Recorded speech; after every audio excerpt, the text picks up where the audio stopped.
you're saying that he was trying to.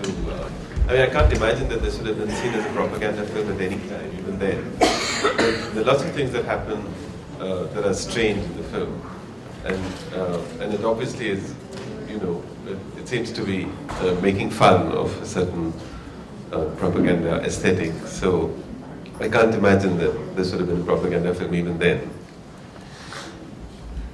Yeah, either, because it seems to be mocking pretty much every convention there is of propaganda filmmaking, with these guys making completely over-the-top statements in every language of the country.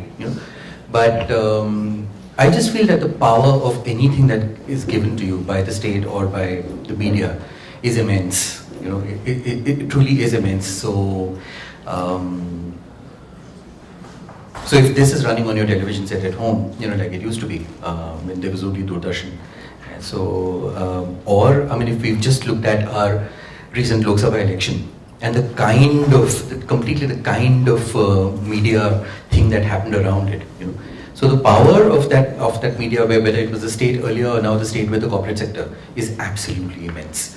So while of course we would feel that he's mocking the entire thing, and that's what I'd like to believe, but still this is a discussion that Subhashri and I had in Delhi earlier about one of Shastri's films, where I think he's completely mocking it. Maybe not, yeah.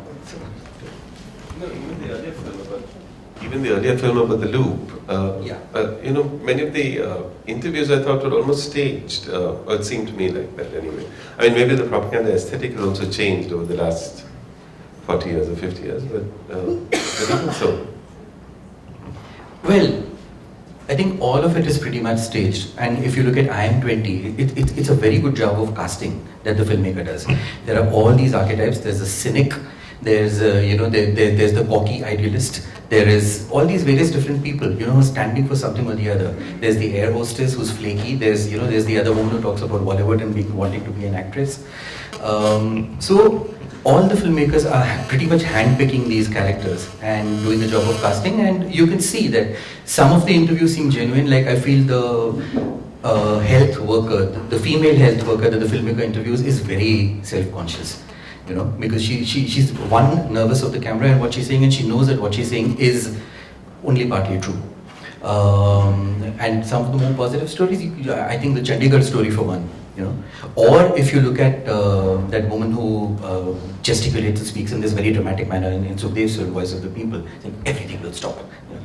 So yeah, it's a mix. I mean, it becomes a mix of what is a real interview and what is more of a setup interview. So.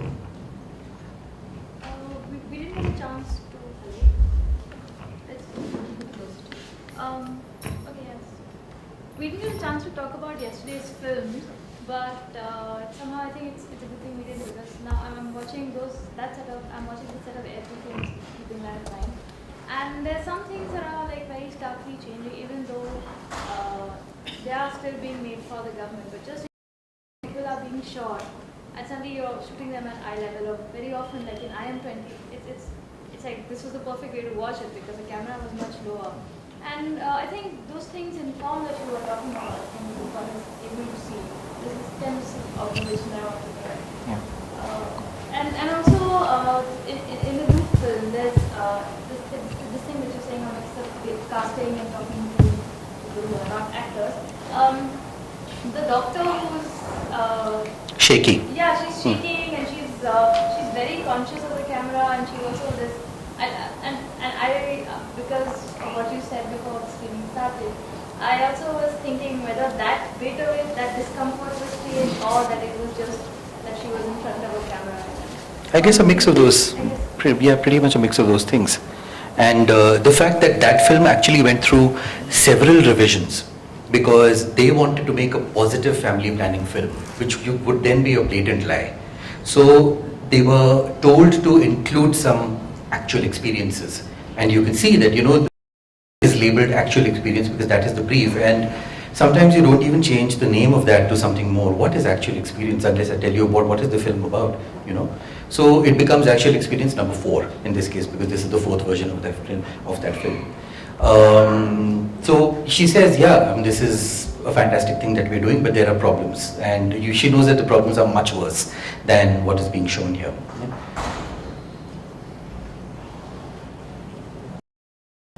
what becomes important for me in a film like I'm 20 is that the cynic character who says I want to marry my boss's daughter and I want to join a government job and so on. A key line in that film, which I think the film pretty much revolves around, and Shastri's critique of working as a filmmaker within Films Division, within Ministry of Information and Broadcasting Government of India, is that character says, progress, of course we've made progress, it's the kind of progress you show us in your documentary films.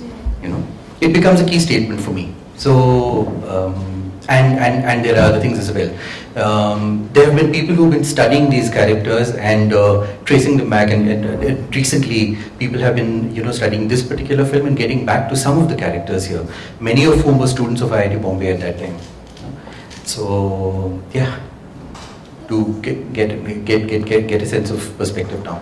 This last film, sorry, voice to people, it's almost comic the way he's like walking with the microphone, and I mean, there's a sense of urgency that that the strike is going to happen, so I'm here with my camera. But then just the way he's. You can also see Sukhdev's very macho performative stance in that film, and he's one person who, of course, was fantastic at the documentary. That, I mean, of course, you disagree with the content of this, but it is a very, very effective film in the way it's made. It's very engaging, and yeah, it makes you laugh. But if you've seen India 67 and some of his other films, then you know what. Or yesterday, if you saw the Nehru film, unfortunately the audio was very bad, but the kind of shot taking he does, the kind of juxtaposition he does, is really very, very remarkable. That was where his skill lay, but he wanted to be a Bollywood filmmaker, So a lot of that machismo, a lot of that performativity comes somewhere from there also. There's one shot in that Voice of the People where he's interviewing this man, and just it's a really tiny shot where you see him sitting across the table holding a microphone And smoking. And smoking. Yeah. Yeah. Hello. Hi. Just to understand how was the working of Films Division at that time, because these films were screened across the country to have an impact across the country. Just to understand if it was working in collaboration with any other group or a research team, or what was it which was informing Films Division about the topics they needed to choose, or did the filmmakers working with them have complete freedom of what they could, or what level of freedom did they have? Everybody who was working with Films Division was a government employee. It was all made in-house. It was hardly ever made in partnership with any other organization. And it was the state's attempt to write its own history, in the visual medium. And like, were you here yesterday? Yeah. So like we discussed yesterday, the entire mandate of the organization to bring this entire nation together with all its diversity and problems and ethnicity and issues and everything under this umbrella called India. So you're talking about some specific issues, some general issues, and various ministries need certain films to be produced.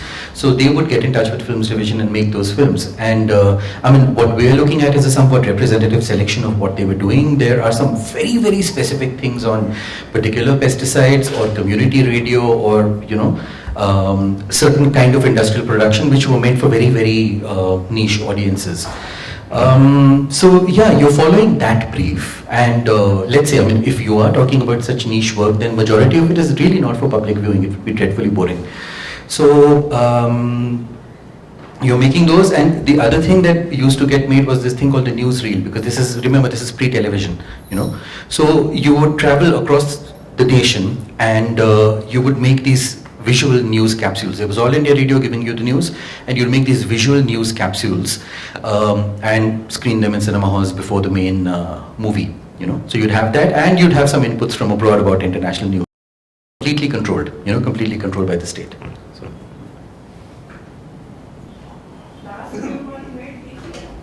The last film, 1974, 1 year before the emergency was declared. Yeah. Swati? No.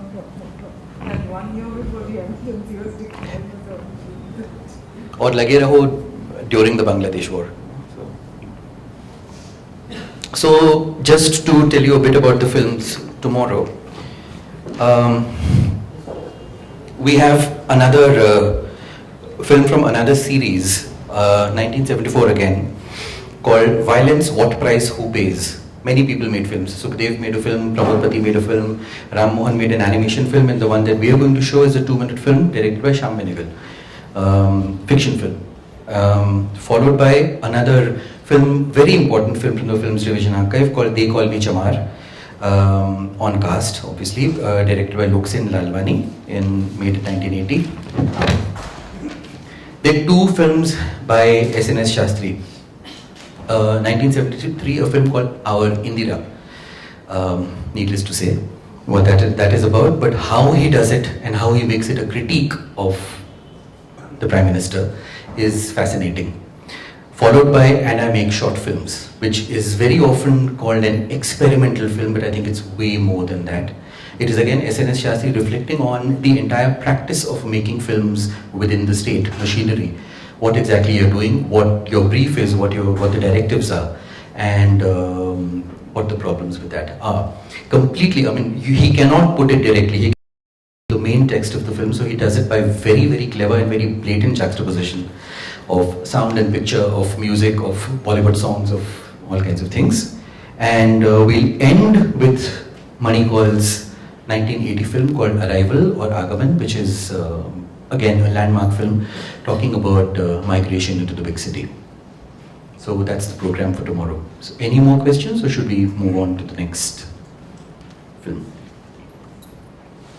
Okay, thank you very much.